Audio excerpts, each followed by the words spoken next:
So, you're looking at getting into the One Piece trading card game, aren't you? Great, this is a wonderful trading card game. I've started playing this a while back, and one of the most important things when you start, one of your biggest questions is going to be, well, there's 6 colours, what do they do? How do I know which colour's right for me? In this video, we're going to try and answer that question conclusively and precisely. What I'm going to do is we're going to go what each colour does generally with their keywords.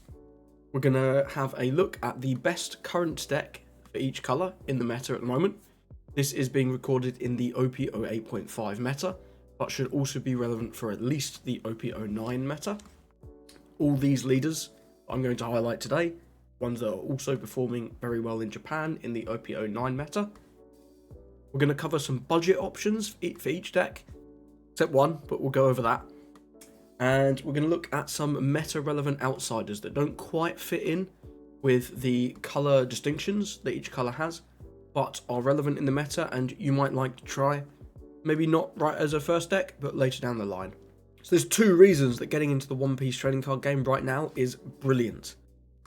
One, we've just had a new drop of 6 starter decks, all which are very useful. Some more useful than others, I will admit. In particular, the Don Quixote Doflamingo starter deck and the purple Luffy starter deck. You can get your hands on those. Those are a great starting point for getting into the game.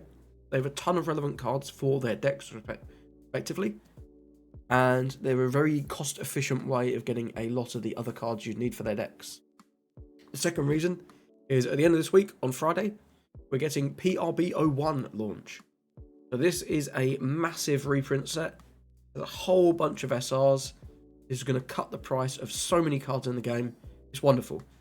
There are a couple of cards that have been missed, unfortunately, but it is what it is. We'll take any price reductions we can get. This is really going to drag down the cost of so many decks across the game. In particular, I think that green is going to be a great recipient of this with cards like Kid and 10 cost Doflamingo, and also yellow with the big reprint of 8 cost Katakuri. Finally, this card used to be $80, now it's $20. I can't wait to see it hit 10. It's going to be brilliant. So, without further ado, let's get into it. First up, we've got red. Red is your traditional colour in card games. It's all about aggro, rush characters like this Zoro here. He's just a 3/5. This is a vanilla stat line. In One Piece, we call a vanilla stat line anything that has 2 power higher than its cost. So in this case, Zoro has 3 cost and 5,000 power. He's got a vanilla stat line. This is a nice card. It came out in the first set, believe it or not. This was incredibly broken back then. Now, not so much, but it's still a good card. And this is what I would say is the best current red leader, which is Zoro from, again, set 1. And if you put 1 Don attached to him, he'll give all your characters 1,000 power. And you can see how that would work with a rush aggro style deck. Some other keywords that red has is KO based on power, such as this new gate here. You can see you can activate main, you can rest him, so means you turn him sideways, and then you can KO a 5,000 power unit or less. So there's a lot of different ways that cards KO in this game. Red's KO is almost exclusively power based. It's the one colour that really deals with manipulating your opponent's power whilst buffing your own. And red can also do power down with cards like this Gordon here. You can send him to the bottom of your deck and give minus 3,000 power. You can see immediately how these 2 cards can combo together. You could play Gordon, target one of your opponent's 8,000 power units, then use Newgate to KO that 8,000 power unit that's had its power reduced to 5,000, which is pretty cool. So, this is currently the best red deck. This is Zoro. We're not going to go over each of these decks too in depth. I will have links in the description to my builds of each of these decks. But this is a build that topped a regional just last weekend. This is a fully up-to-date build. If you want to try this, go ahead. You can potentially scan the QR code here, or if not, all the links can be found on the Eggman Events website. I will also link to that in the description. So, what this deck is planning to do is use this chopper. This on play, and when attacking, he plays out a animal type card with 4,000 power or less from the top of your deck. And that's this guy, this other chopper, this bear, and these ducks. So not too many targets for him. This deck used to play more animals, but this build does seem to be leveraging that a little bit into other cards. But your main MO is go aggro, and your leader effect can buff all these 4,000 power characters, 5, that you don't have to invest Don just to attack with them. This strategy is pretty effective into decks that can't deal with a wide board. This is a lot less effective into colours like black, that focus on KOing your small units, because cost 3 and 2 units are very easy for black to remove. You also have Rush in this deck. This is the 3/5 Zoro we just looked at. He can be a nice Rush option in the early game. And we also have this big 8/9 Dragon who has Rush, and he gives 2 rested Don to one of your leaders or characters. You can see how this would combo pretty nicely with Zoro. Use the Dragon, give 2 to your Zoro, and then that activates Zoro's effect to buff all of your characters. Pretty cool. Red also often in the past has played a lot of counter events, and this player was choosing to use a lot of counter events as well. So this one fills up your board a bit, plays a character from the top 5. This is a 4k counter event when your life gets low, and this is what's called a 0 cost. Every colour has one of these 0 costs, and they all do the same thing. So you play it, then you trash one other card from your hand, then you can buff one of your characters or leaders 3,000 power for the battle. These cards are fairly staple in a lot of decks. Not every deck is going to play 0 costs.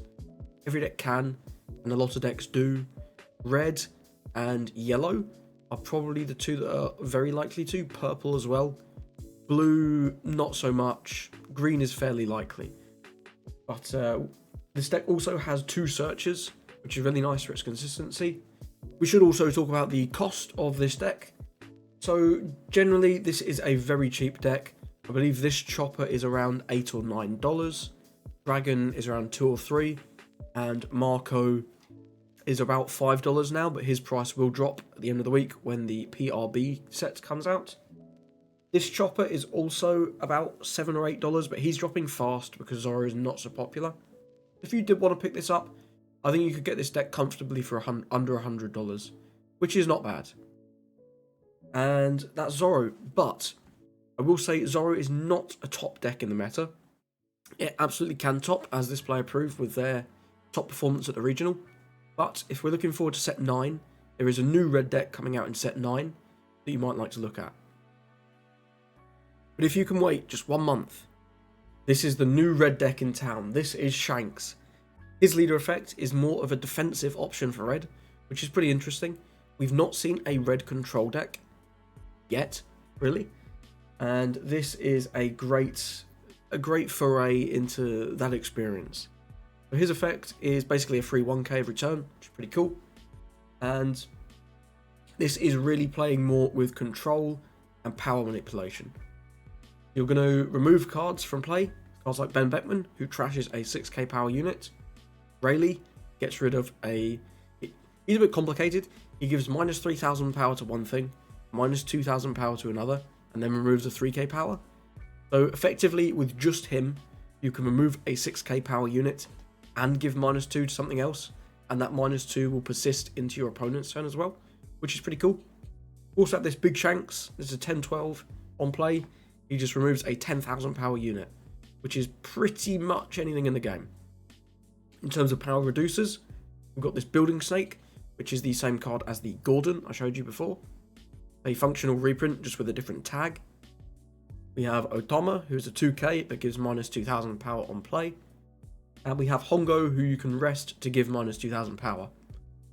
So you can see how these cards, like Hongo, Otama, Building Snake, can combo nicely with these KO effects like Rayleigh, Ben Beckman, and Newgate to efficiently remove your opponent's units whilst developing your own.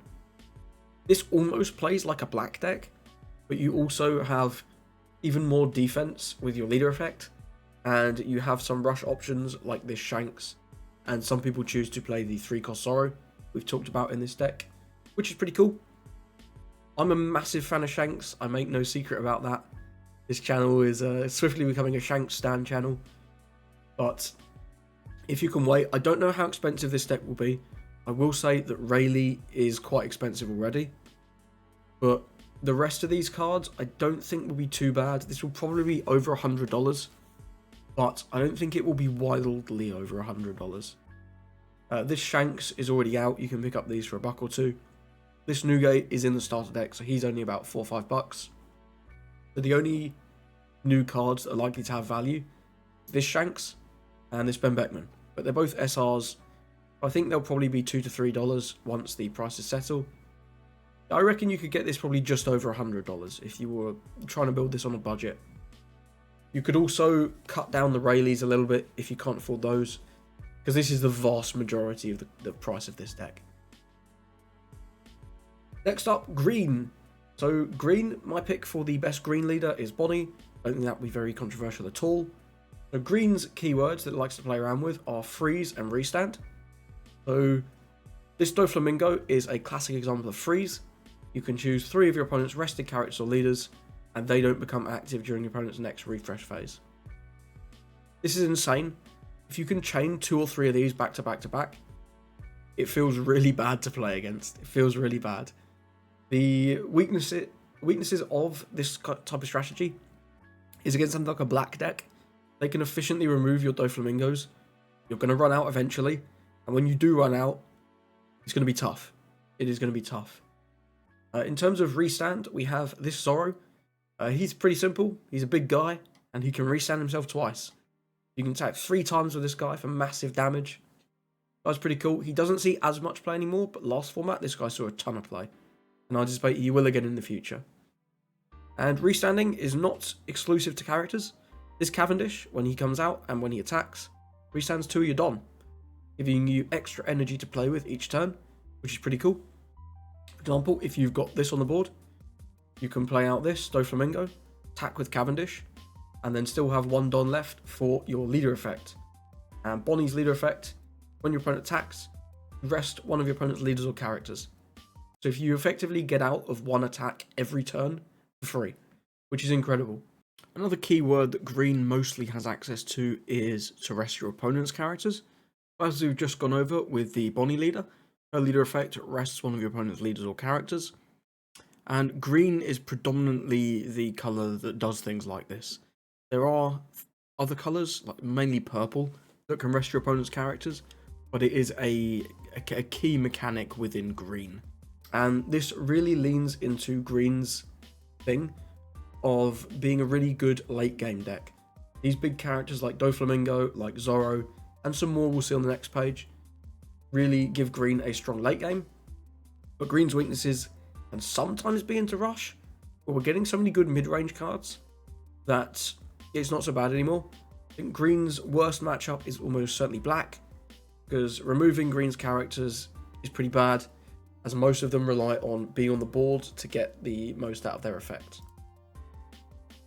So this is an option for a Bonney deck list. This is a Bonney deck list that topped last weekend, of course. And this is a fairly standard Bonney shell at this point. You've got mostly the same cards that you'd see in most lists. We've got 4 of the Doflamingo. We've got 1 of this 8 cost that plays out of 5 cost when you play it and protects your 5 costs from KO. We've got this 8 cost kid that when he is rested with a Don on him, your opponent can only attack him. They can't attack any of your other characters or your leader, which is really good into decks like Doflamingo. And we've also got these nice early searchers. So one thing that green has going on that other colours don't is their searchers are tap searchers. You play this baby 5 for 1, then you pay 1 more to tap her, and then you look at the top 5 cards of your deck for the tag that she specifies, and add that to your hand. This effectively turns these into blockers as well, which is really, again, really helpful for getting to your late game. Cards like Kid, Doflamingo. And green also now has a rush card in Holy Jones. He does cost you a life, but he can rest 2 characters and gets rush. This card's incredible. Another key word that green likes to do a lot is blockers. As you can see, we've got Rosinante here, we've got Hawkins, we've got Barto. Every colour has blockers. Green does tend to play more blockers than most. But yeah, this is a pretty cool example of a green deck. Deals a lot with freeze and restanding, and then your leader effect is rest to proc your effects like Carrot and Bonney to freeze your opponent's characters.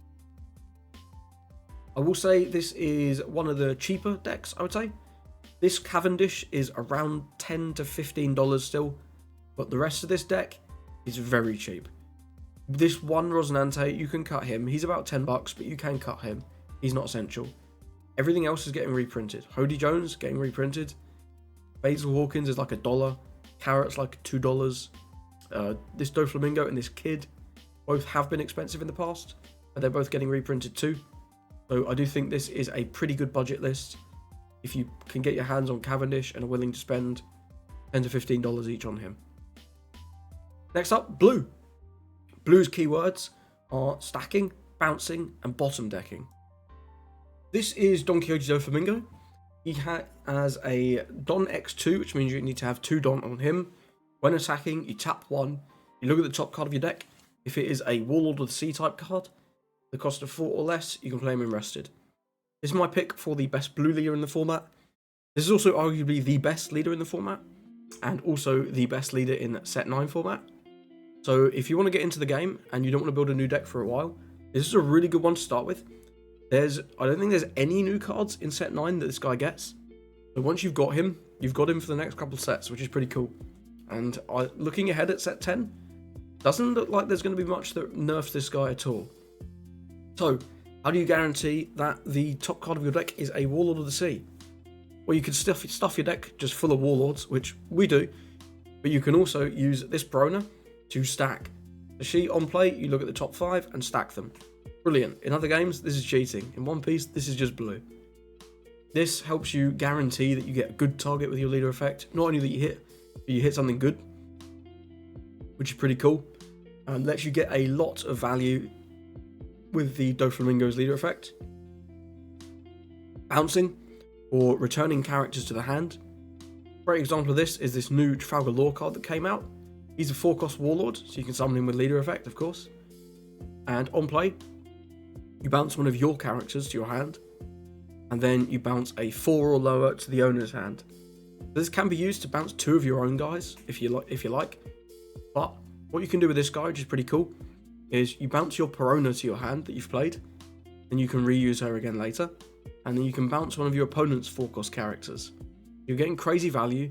You're getting this 4-cost 5,000 power unit out, removing one of your opponent's 4 costs, and getting Perona back to your hand to reuse her. Because realistically, you're not attacking with this unit. You can sometimes, but realistically you're not.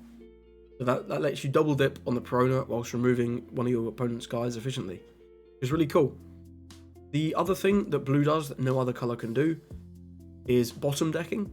So this is an event card called Gravity Blow Raging Tiger, and for 7 Don, you can bottom deck 2 6 or less cost characters, which is pretty cool. This is really efficient into decks that play a lot of 5 6 cost characters. Even in something like a Don Quixote Doflamingo Mirror, this is a pretty good card. Get into 2 opponents' 4 costs for 7. It's pretty efficient. This card isn't staple in Doflamingo, but it is pretty good, and it's a really good example of how powerful bottom decking can be. So a few things to note about bottom decking is it gets around characters that cannot be KO'd, such as Borsalino, and it also gets around on KO effects, which is pretty cool. So if your opponent was planning on you KOing one of their characters to get a cool effect off, then they don't get it. Pranked. Your opponent had a card that you couldn't remove with a KO. Doesn't matter, blue doesn't care. Blue doesn't really KO very much. There are cards in blue that do say KO, but they're very few and far between. Blue is much more about bouncing and bottom decking, which is pretty cool. Gives it a bit of a different identity from some of the other colours. So here is a sample Doflamingo list. The cards in this that have any value, this one Kaido is around $4 or $5, but he's getting reprinted, and that's not that much already. This Jinbei is the biggest guy. He's around $10 to $12 at the minute. He's not getting reprinted, unfortunately, because he's quite a new card. But if you can pick these up, if you can get 4 of these for maybe around $40, not too bad. This Weevil has a couple bucks of value. It's not too crazy though. And then this Law and this Boa are both in the Doflamingo starter deck. If you can pick up the starter deck, it is very beneficial for this deck. You get the Law, you get the Hancock, you get this Mihawk, you get the Moria, and you get the Teach, the Buggy, which is pretty good. It's a really nice start.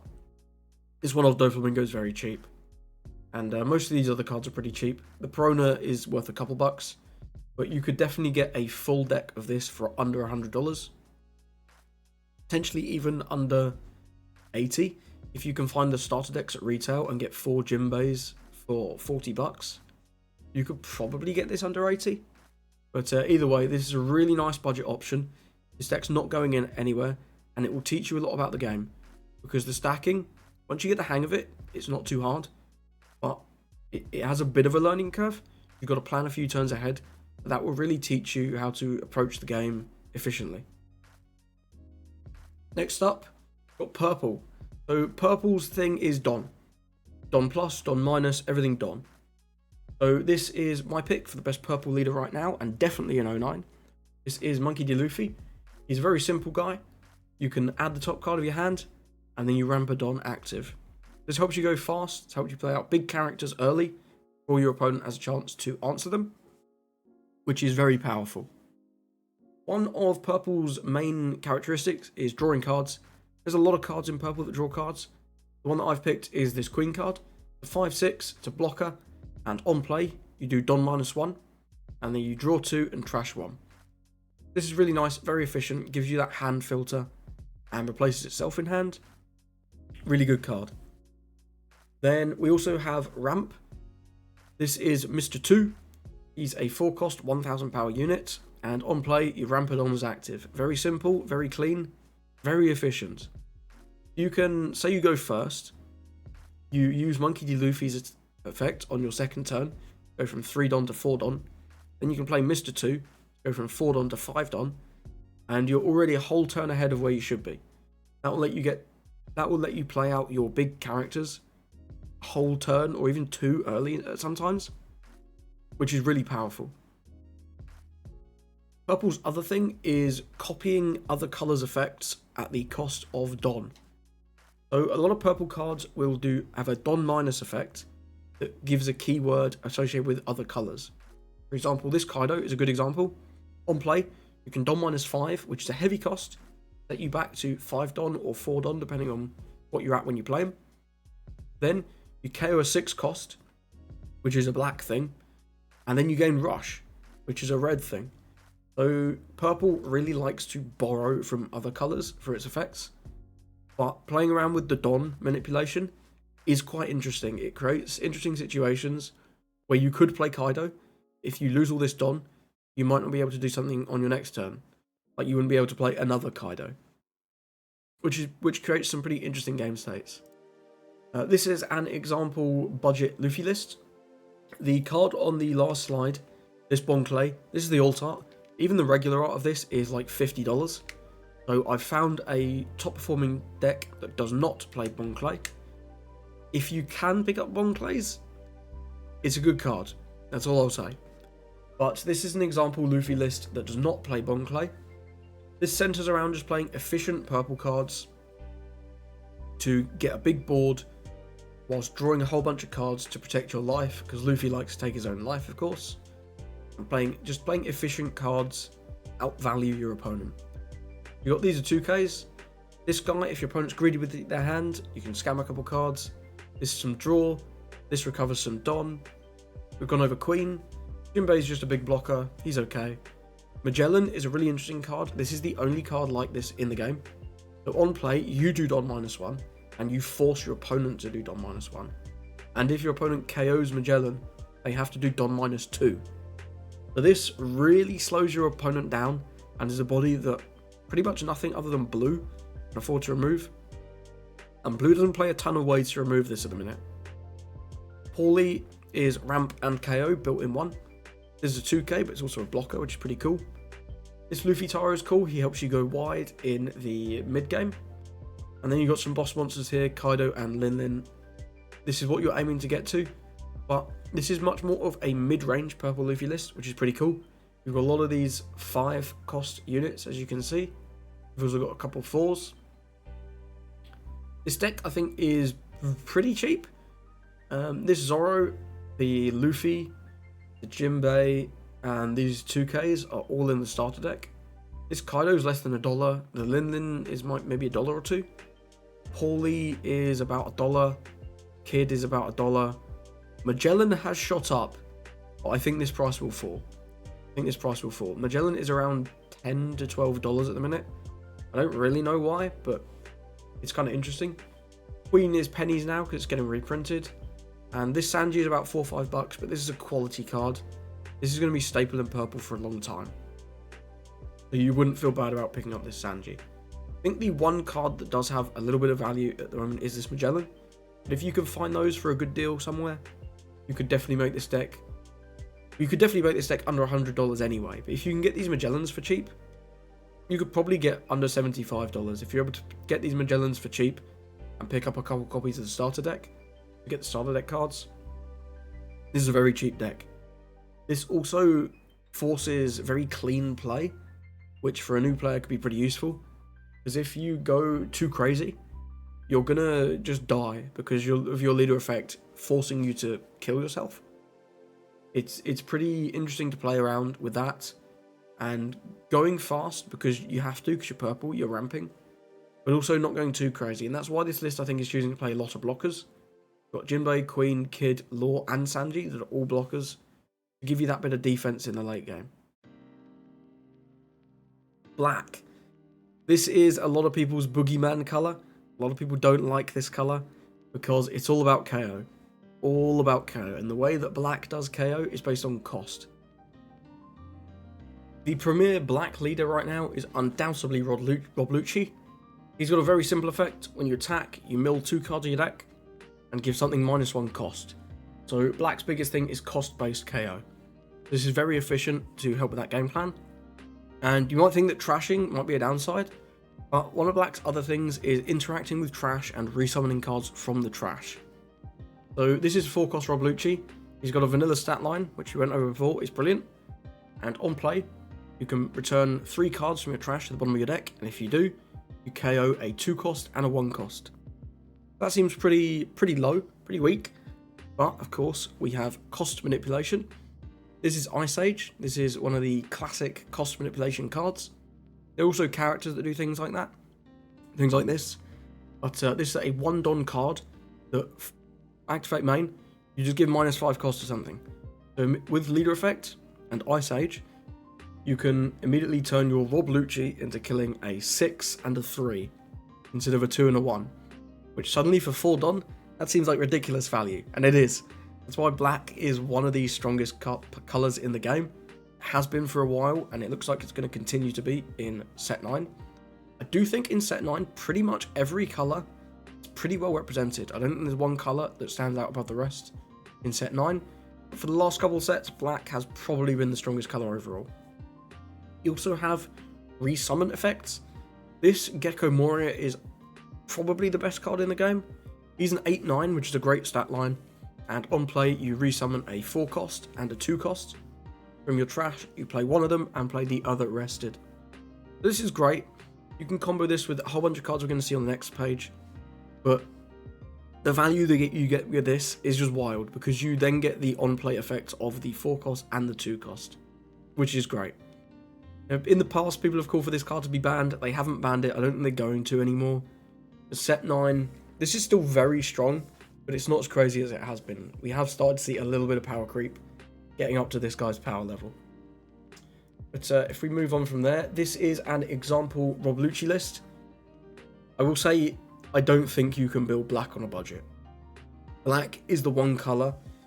All the black decks are playing this Brook. This Brook is the main offender. There's also this 5 cost Sabo that's around $20, but people have been playing less of these, and $20 isn't too crazy. This Brook, in Europe, it's not too bad. It's around £10-12. But in America, the price of this on TCG Play is $35 each for the regular art. It's insane, and you do really need this Brook. There's not a good replacement for this Brook.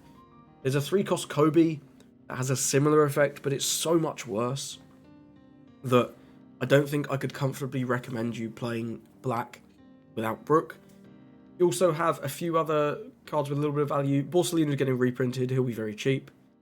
This Rebecca is around $4 or $5. Moria is getting reprinted. He'll probably be $2 before you know it. And Jack's about $3. But this Brook, $35 each. I cannot, in good faith, recommend you play black right now. The lowest you'll ever see this in a blacklist is 2. And most lists are on 3 or 4. So, but that's black. You can do so many cool combos with this deck. You play out Moria, where you summon Helmeppo and Rebecca.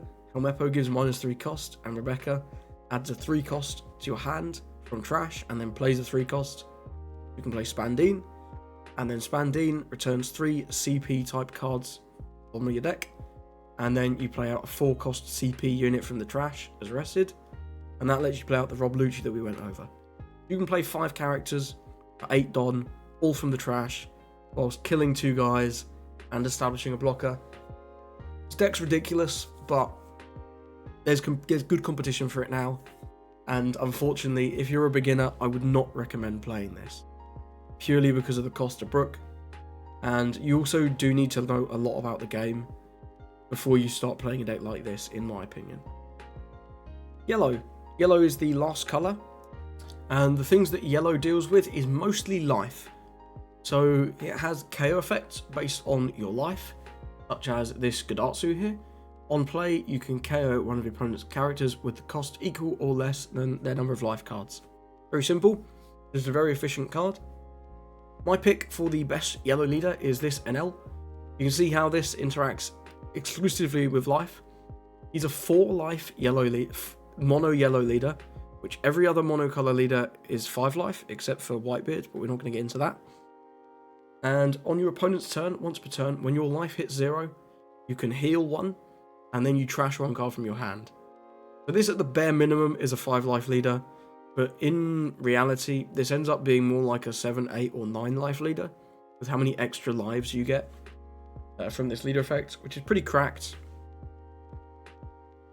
Yellow also has the most triggers in the game. There are triggers in all colours, but yellow is by far the colour that deals the most with triggers. My example of a really cool trigger, really cool in air quotes, is this Capone Beige. He's got a terrible stat line, but he's a 2k counter, and his trigger is one of your opponent's leaders or characters cannot attack during this turn. What trigger is when you take damage, you look at the life card, then if it has the keyword trigger, as you can see here, you can choose to use the trigger instead of adding the card to your hand.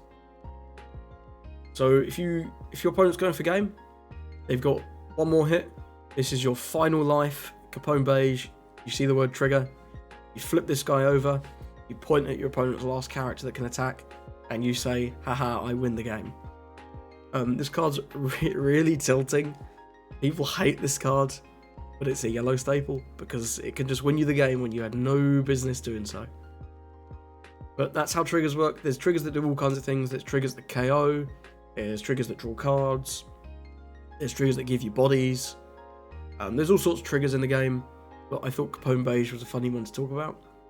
And the last thing that yellow does is healing. We've seen this in the Enel effect, you heal a life, but here's a character that does it. This is Portcullis the Ace, and on play you can add a card from the top of your deck to the top of your life. Then if you have 2 life or less, he gains Rush. He's a 10-10, solid stat line. 10-10 Rush is really nice, and also healing is so efficient. This is a quality card. This is staple in any NL deck.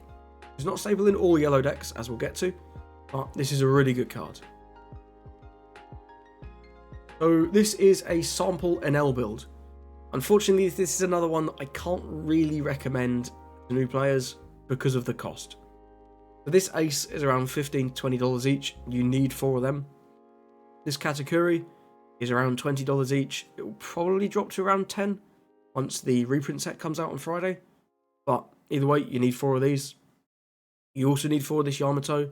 This is also getting reprinted. I reckon this will be around $2 to $3 once the price settles. This Nami is about $3-4, and this Luffy is slightly less than that. But this is quite an expensive deck. If you're okay with the cost, this will probably set you back, I don't know, maybe $150 to $200. If you're alright with that cost, I think this is a pretty decent deck to get into the game with.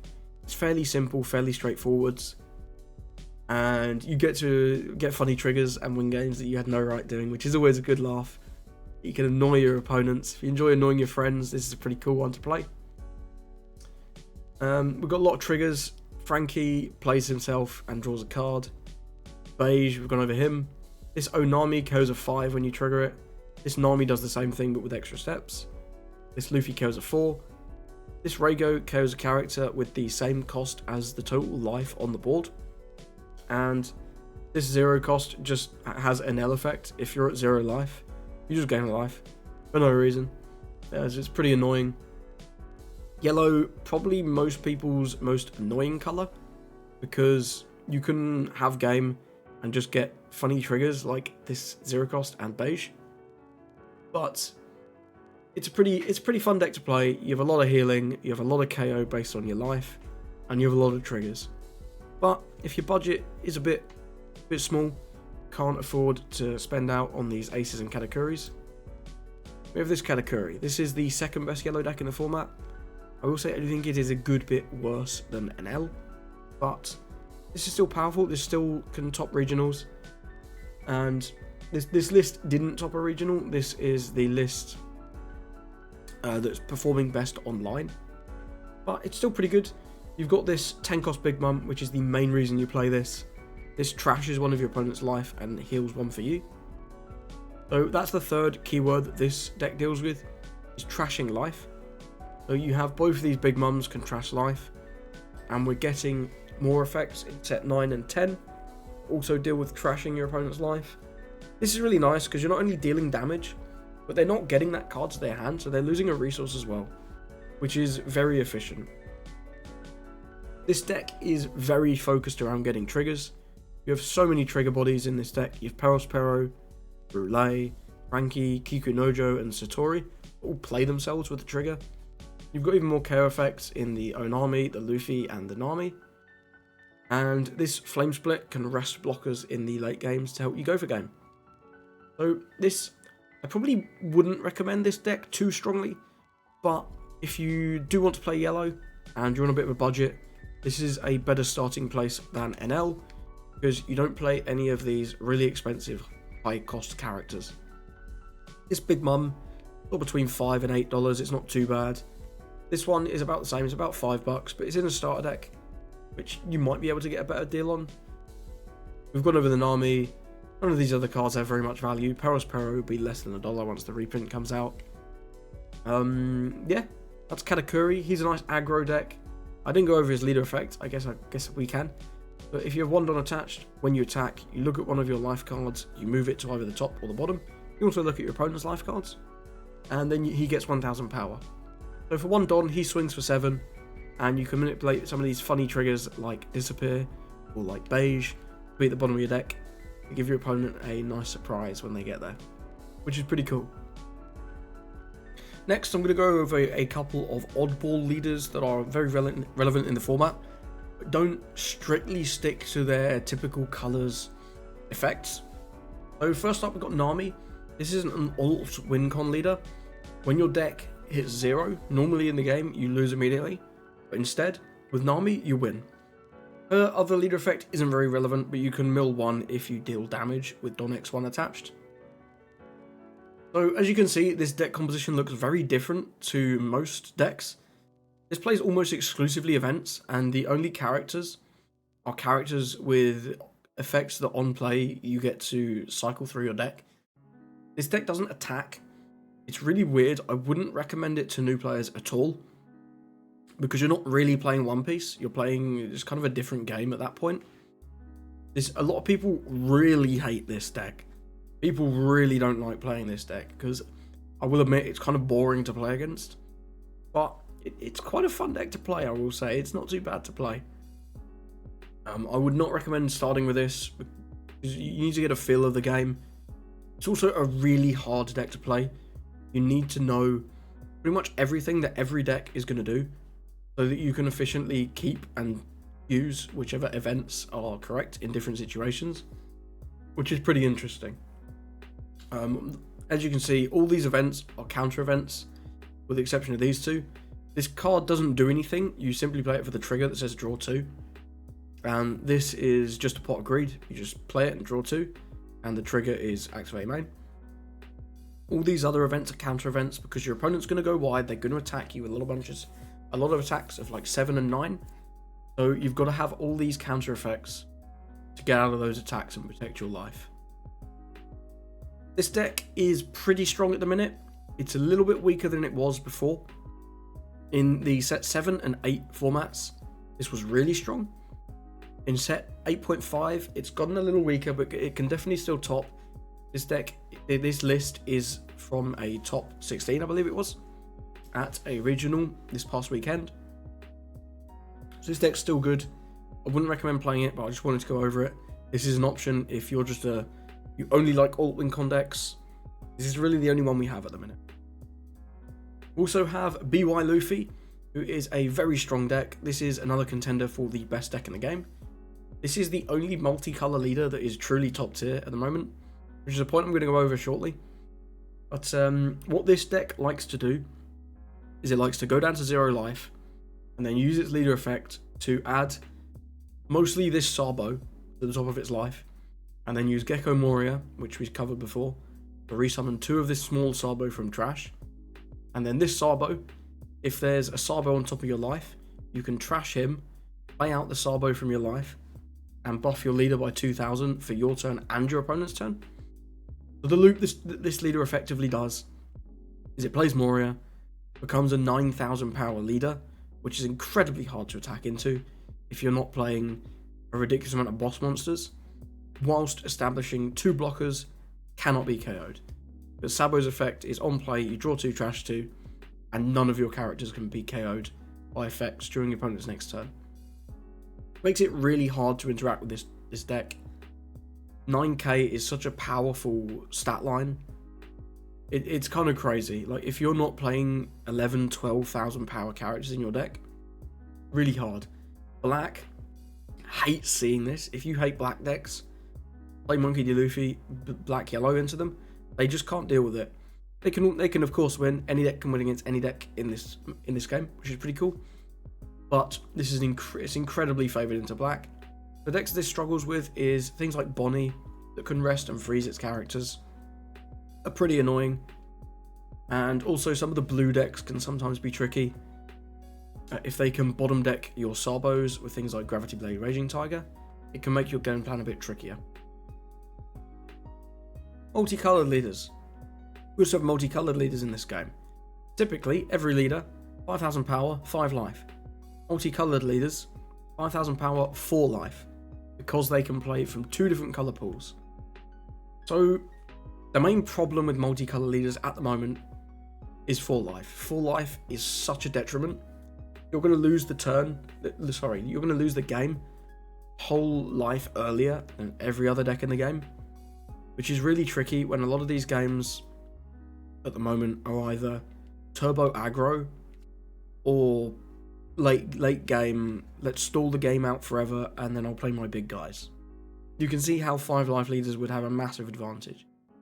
But to make up for it, the effects on these multicolored leaders are typically stronger than the more basic effects on mono life leaders. For example, we'll look at this Sakazuki. Rob Lucci had an effect when you attack, you trash 2 and then give -1. Sakazuki just has 2 effects. He has activate main, you can trash 1 card to draw 1, and when attacking, you can give something -1. One thing I'll mention now, this leader's banned. This leader was broken. This leader was insane. The World Championships, where this was legal, pretty much everyone just played this, because the consistency you got from this first effect is insane. And blue comboed with black is broken, because you can minus cost with the black cards, and then bottom deck with the blue cards. That's why this guy was nuts. For some legal dual colour leaders, this is Bello Betty. She topped a regional for the first time in a long time last weekend. You got a pretty crazy effect. You can activate main, crash 1 Revolutionary Army type character from your card, and then you buff 3 of your Revolutionary Army or Trigger type characters with plus 3000 power for the turn. If you want to play Bum Rush aggro, this is the deck for you. Bello Betty is nothing if not aggro. You've got very little late game, but you can go fast. So fast, it's kind of crazy. On your sort of 7 Don turn, you can reliably have like 4 characters on the board and be swinging 9, 9, 8, 7 or something like that, which is insane. And this also gains access to a card called Karasu, which on play and when attacking, it gives your opponent's leader minus 1000 power for the turn, which is wild. It's wild. You can kind of see how this lends itself to both red and red and yellow. Yellow because you can buff the trigger characters, and red because you're trashing cards to buff your characters. Buffing power, very much a red thing, and triggers, very much a yellow thing. You can see how this combines both, and this can be pretty effective. One of the other pretty decent multicolor leaders at the moment is Marco. He did get top 32 this weekend, which was very impressive. And for Don times 1, you can draw 1, and then bottom deck or top 1 card, and then you give something minus 2000 for the turn. So you can see how this lends itself to both colours. Got the power down of red, and it's got the stacking of blue. This leader is pretty cool. He's very fun. If you enjoy this one, I'd wait for Shanks, because Shanks is very similar to this, but just a bit better overall. And yeah, then you've got the other side of multicolor leaders. These two are both banned. We've gone over Sakazuki. That was ridiculous. This is Law. He's the other banned leader. He just has one effect. Activate main, you don -3. You bottom deck one of your opponent's 3000 power or less units. And then you play a 4 cost from your hand. This was pretty okay when it came out. As more powerful 4 cost purple and red characters got printed, this got silly. This really got silly. You had cards like Gordon that we went over at the start. Power down your opponent's units. You were usually bottom decking a 6000 power unit or less, for just the cost of 1 Gordon. And then you had the draw effects of purple and the Dom ramp effects of purple to make up for this steep Don -3 cost. This deck is now banned. You cannot play this leader, and the same with Sakazuki. But this is just to sort of explain why multicolor leaders are a double-edged sword. You have to make their effects super powerful to make up for the deficit of 1 life that they have compared to monocolor leaders. But if you go too crazy with the effects, you get situations like Sakazuki and Trafalgar Law where you have to ban them. There's no two ways about it. So, we've gone over a lot of information in this video. We're going to have a nice quick summary. Where do we start? So, good starting points, I would say. Purple, the Luffy leader that we looked at for purple, I think is a really good starting point. If you can get a list that doesn't include the Bon Clays, deck's very affordable, deck's very fun, and relatively easy to get into. I will clarify now, when I say these decks are easy, I'm not saying there isn't depth. There's depth in all of these decks in One Piece. This is not checkers. This game is much more chess, but some decks are far easier to get into playing, even if they have a lot of depth later on. And a good example of that, I think, is Doflamingo for blue. This deck is pretty simple to start playing, but there's a lot of depth in the decisions you make that can impact how the game goes. A good Doflamingo player versus an average Doflamingo player is quite a gulf. But regardless, I would say Doflamingo is a great deck to start with. Pretty cheap, pretty easy to start playing. And what's not to love? The deck's strong, the deck's fun, it's fast, you go wide. You've got so many different effects going. It will really teach you a lot about the game.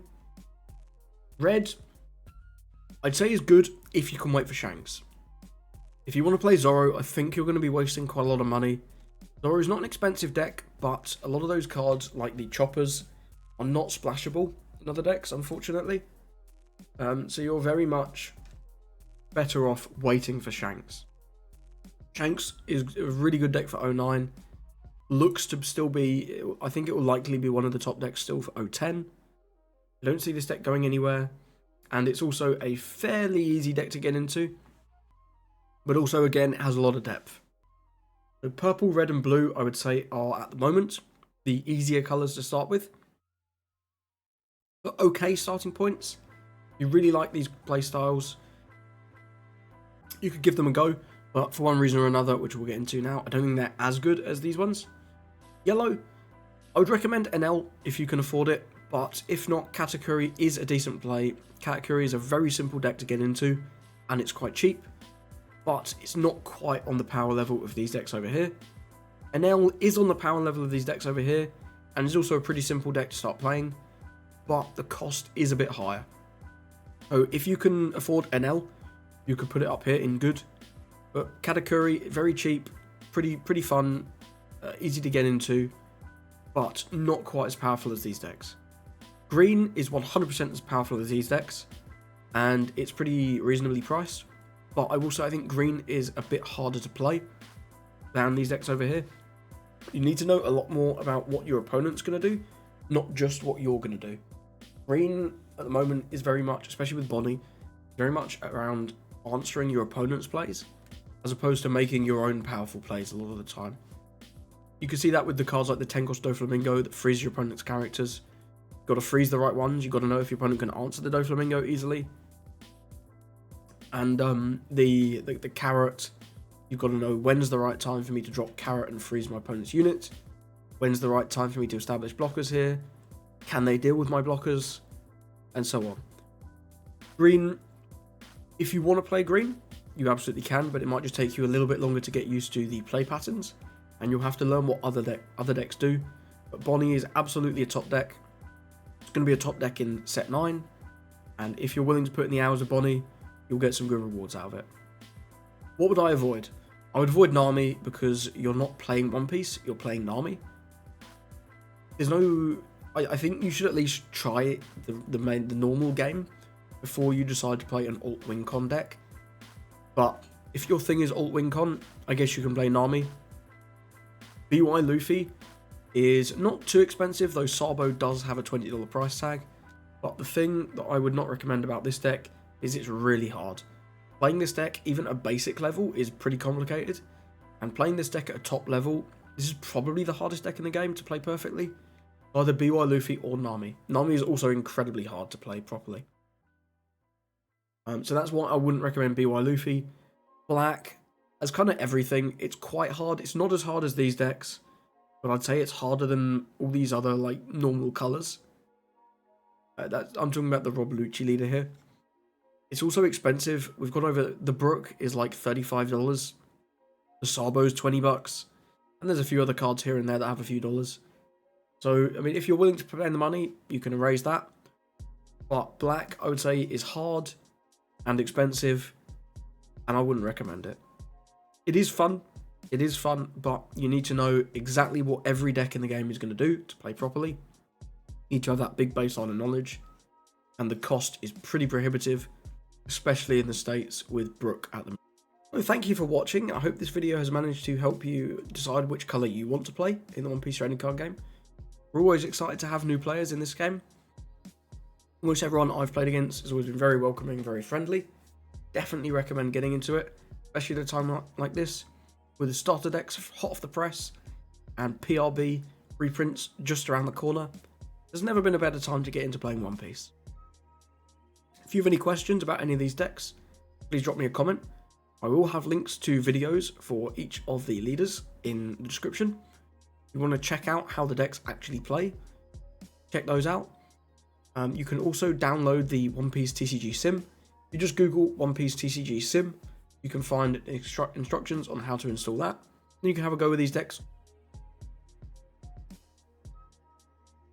If you're a new player, let me know what colour you're going to go with in the comments below.